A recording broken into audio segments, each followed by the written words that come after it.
Live from Town Square Towers at the heart of the Jersey Shore.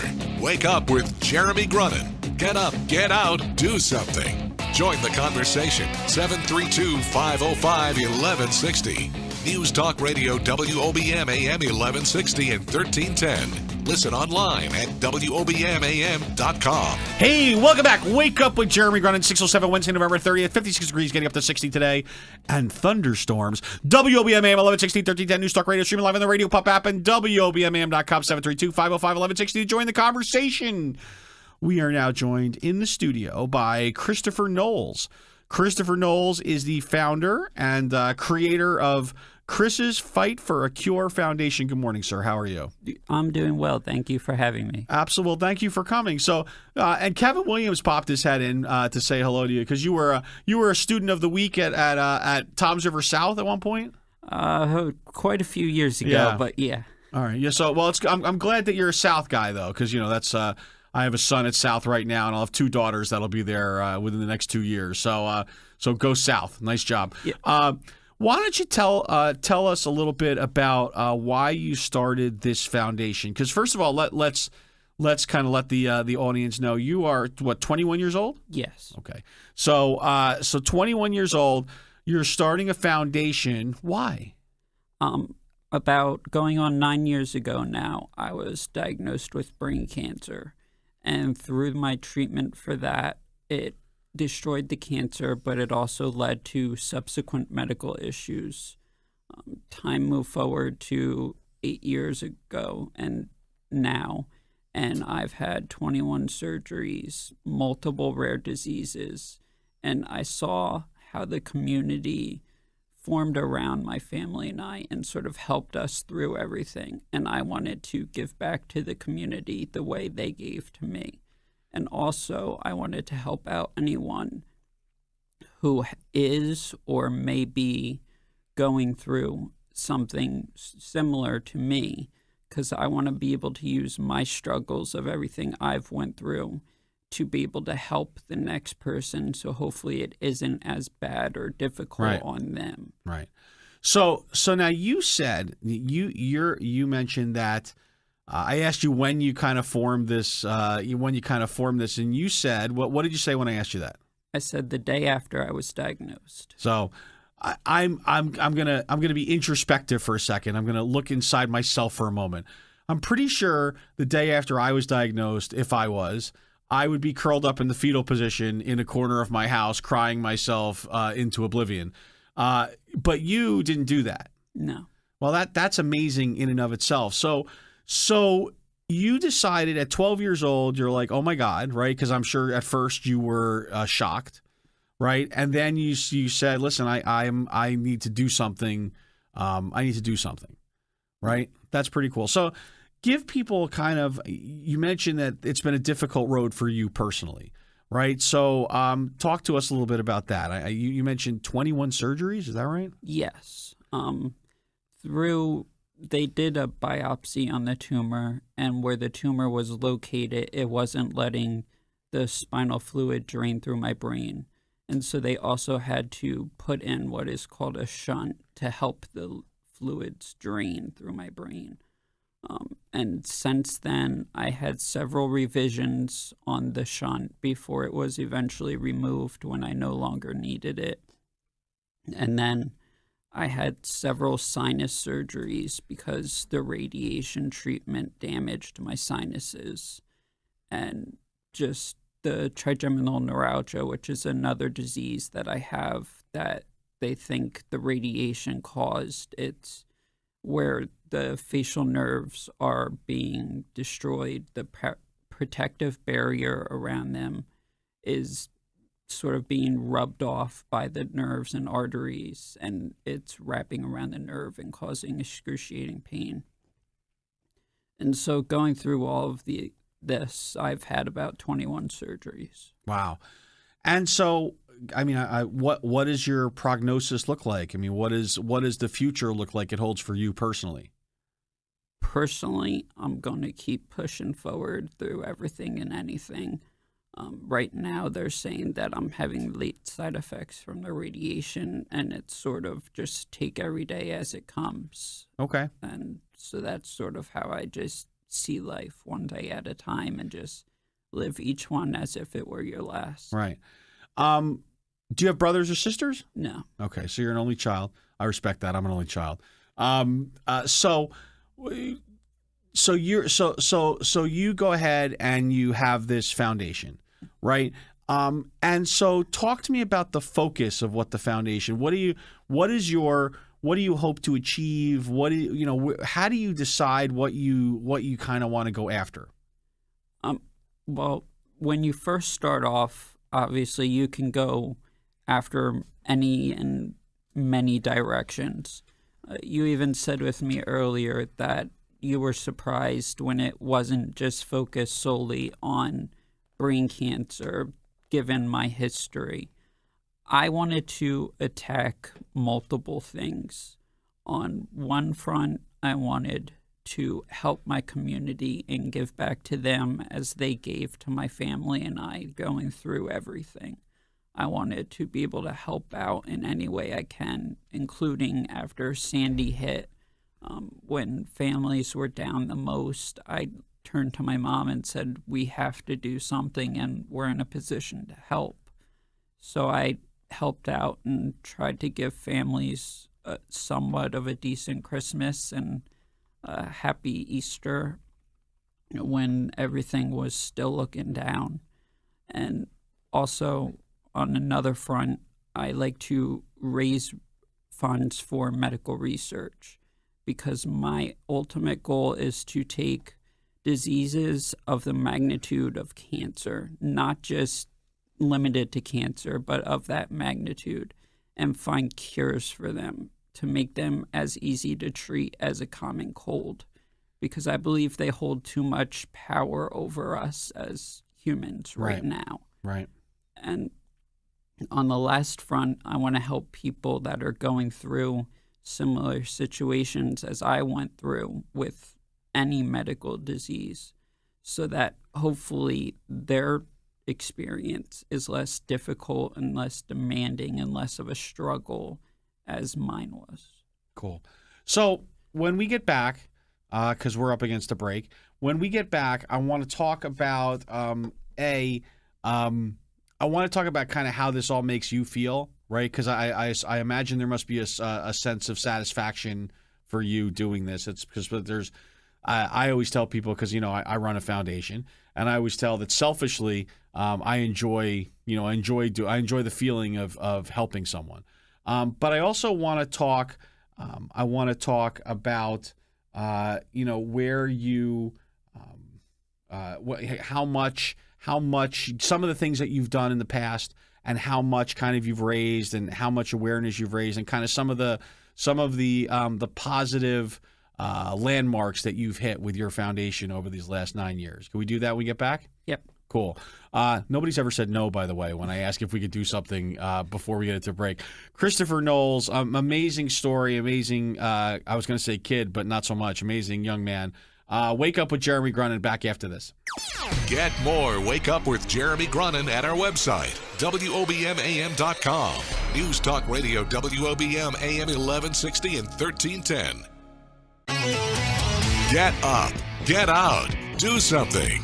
Wake Up with Jeremy Grunin continues. News Talk Radio, WOBM AM 1160, 1310, and WOBMAM.com. Hey, welcome back. Wake Up with Jeremy Grunin, 620. We are talking to Christopher Nolze. Chris has a foundation that he's formed, Chris's Fight for a Cure Foundation. So Chris, so you kind of conceived of this idea 9 years ago. Yes. Right? And then, there's for those who don't know, there's quite a process involved in getting your 501c3 designation, right, which is your nonprofit status. Yes. So that you could actually take donations and give money to give money, kind of redistribute. And of course, you've had your own personal battles, right? So now, last year you really started getting. Is that right? Last year you really started getting going. Yes. So what did we do last year that you were like, okay, here we go? Last year, it was mainly focused specifically on selling my teal foundation shirts, which the money from those was sent to the Facial Pain Research Foundation, which is related to trigeminal neuralgia, which is the one disease that I have. Right. Another thing that we really started getting into was the holiday gift drive for the Children's Specialized Hospital. We've been doing it for about 5 years now, but last year was when it really started to kick into another gear, and we really started getting a lot more publicity and a lot more donations, and it turned into just an entirely new event within itself. Right. Okay. And so before I get into this year, trigeminal neuralgia. And by the way, I'm impressed that you've said that, because I trip over that just thinking about it. Give me kind of an idea how many are affected by a disease like that? Well, it's actually right now it's recognized as a disease that normally affects women over the age of 50. That's where it's most prominent in. So for me to be a male and to have been diagnosed with it at age 16 Right. is very rare. And it's usually only on one side of your face. I had mine on both sides of my face. It's usually shown in episodic attacks, meaning they come and then they go. Mine was 24/7 nonstop. So mine was an extremely rare case. And as I've been treated for it and have been able to meet more and more young patients, as they call it, for under the age of 40, anyone who is diagnosed with trigeminal neuralgia is considered a young patient. Right. As I've met more and more young patients, we're finding that more of us have more in common, actually, than what the statistics show. So really, I can't give accurate statistics, but I do know that they're not very accurate right now, and there's more out there than we know of. Did you say that that under 40 is considered a young patient? Yes. God, that's so upsetting. I really don't like being 43 anymore. It's there at one point when you're young and then you're not young anymore. That's not it's no good. I'm just looking it up, and it says that that there are fewer than 200,000 U.S. cases per year of trigeminal neuralgia. It's not curable, right? No. But obviously can get treatment to, I guess, be managed on some level, Yes. which is kind of where you're at, I guess, where you're just kind of managing it. That's so okay. So that's trigeminal neuralgia. So this year.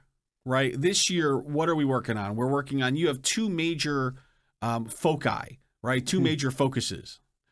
So what are those two that you're really working to this year? This year was the first year that we did a Thanksgiving food drive for the People's Pantry in Toms River. Okay. It's over now. We finished on November 17th, I believe was around the last day that we got collections. And we brought it all over to the People's Pantry before they distributed meals for everyone for Thanksgiving. And it ended up weighing in a little under 3,000 pounds of food between stuffing, cranberry sauce, chicken stock, everything that you would need for a Thanksgiving meal. So you were able to collect through your efforts over 3,000 pounds of food. Give or take, yes. That's fantastic. All right, and the other part is I want to talk about the second piece that you're dealing with, but I want to do that after the break because we're up against it, because the music's going to play right now. Oh my God, that's amazing. I'm a professional, by the way, Chris. Don't try this at home. Wake Up with Jeremy Grunin. We're talking to Christopher Nolze, Chris's Fight for a Cure Foundation. We're going to listen to the news. We are going to listen to the weather, the traffic, and then we're going to come back and talk. And we're going to give you a magic wand after that, too, right? I know you want one. Wake Up with Jeremy Grunin, back after this.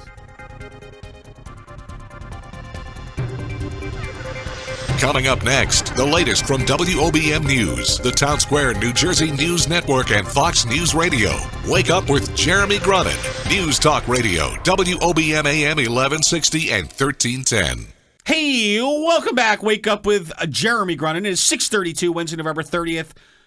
56 degrees, getting up to 60 today, and thunderstorms in the forecast. WOBM AM 1160, 1310, News Talk Radio, stream live on the radio pop app, and WOBMAM.com, 732-505-1160. Join the conversation. We are joined in the studio by Christopher Nolze. He has his own nonprofit foundation, Chris's Fight for a Cure Foundation. And so we just talked about your Thanksgiving food drive. And by the way, very nice story about Peter Grandich. So you're training to be a financial advisor, huh? Yes, I'm sort of just watching what he does and sort of just trying to learn from him. Yeah. Yeah. So what's your feeling on interest rates? Do you think that's going to have any impact on the market long term? Yes, I think it perhaps could. All right, we'll get into that another time. We have our financial guru Sean Monahan coming in tomorrow, so we'll talk about that with him. But Chris, we talked a little bit about, and by the way, shout out to Peter who donated a couple of jerseys to you so that you can help raise money for your Thanksgiving food drive, right? Yes. So we talked about that, the Thanksgiving food drive and the People's Pantry, Pat Donahue, who does a great job over there. And the other thing that you do is Children Specialized, right? And that's what kind of drive is that? It's a holiday gift drive. Okay. And basically what we do is we reach out to the hospital a few months prior, say October, give or take, and we ask them what they need the most, what they think the children and the patients would need the most, and what they would be able to use. And then we put together a flyer with a list of the main things that they tell us, and we start advertising for it, and we even get some stuff ourselves. And then we bring it all together, and around December 17th or December 18th is when we actually bring everything over to the Children's Specialized Hospital, and we give everything to the nurses, and they help disperse it to the patients. Very cool. Very cool. So, and that makes you feel good, right? Like you feel you're really, it is amazing. I mean, we were just talking that you personally have 3 or 4, doctor's appointments a week, right? That you're a full-time student online, but also able to get to a class at OCC Kane, right? And Kane Ocean. I'm sorry. I get them confused. We're barely affiliated with them, and my wife's an adjunct professor over there. I should know that, but not so much.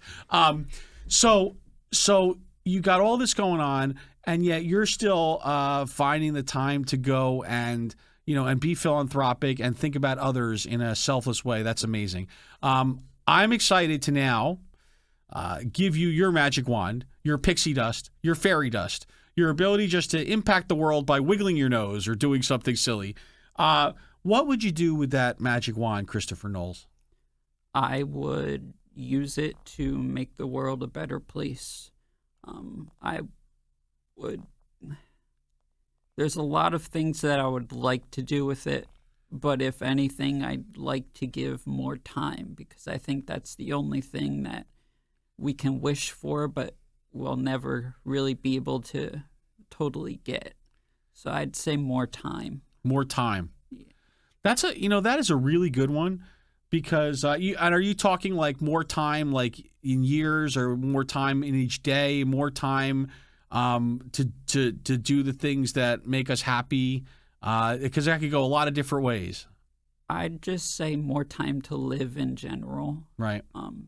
Just put more hours in the day, not for anything in particular, but just so that we're not in such a rush and we can appreciate the smaller things more and not worry about everything so much because we're in such a hurry, because I think we've been caught up in this rush in life and we don't take time to appreciate the little things anymore. Right. Well, listen, that's great. And you are truly a living example of someone who is taking every day, you said it a couple times this morning, taking every day kind of as it comes and appreciating your time and trying to maximize your time.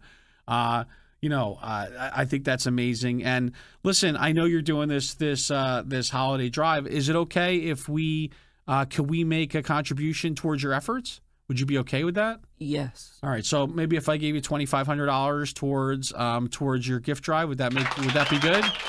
Thank you very much. Okay, cool. I wasn't expecting that. Well, it works out better when you don't expect it, see, because then I get to see you smile, and that makes me happy. I told you, it's a weird dynamic we have going on here. You know what I mean? But listen, you're doing amazing things. Tell folks where they can kind of learn more, how they could learn more about your organization and what you do. Our main output is on our Facebook page, Chris's Fight for a Cure Foundation.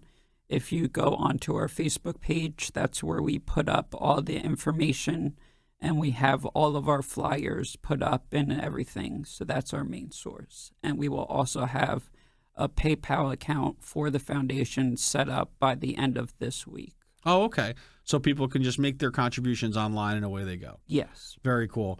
Well, Chris, again, I know that you were recently interviewed with Lou Russo on 94.3 and Tom Mangelli, right? And everybody who meets you obviously is touched by your story. And I think the biggest part is that, we talk a lot on this show about folks that face adversity, which you certainly have, and make that decision to rather than to kind of pack it up and say, well, this sucks and I'm going to just move along. They say, well, you know what? I'm going to go and see what I could do to positively impact the world, make it better for others, and really do good things. And you certainly are the embodiment of that. And so for that, I applaud you. Thank you. And you're, a South kid. So it's good. We're all about Toms River High School South here at Wake Up with Jeremy Grunin. So, Chris, thank you so much for joining us this morning. Thank you for having me. All right, cool. Wake Up with Jeremy Grunin. Back with more after this.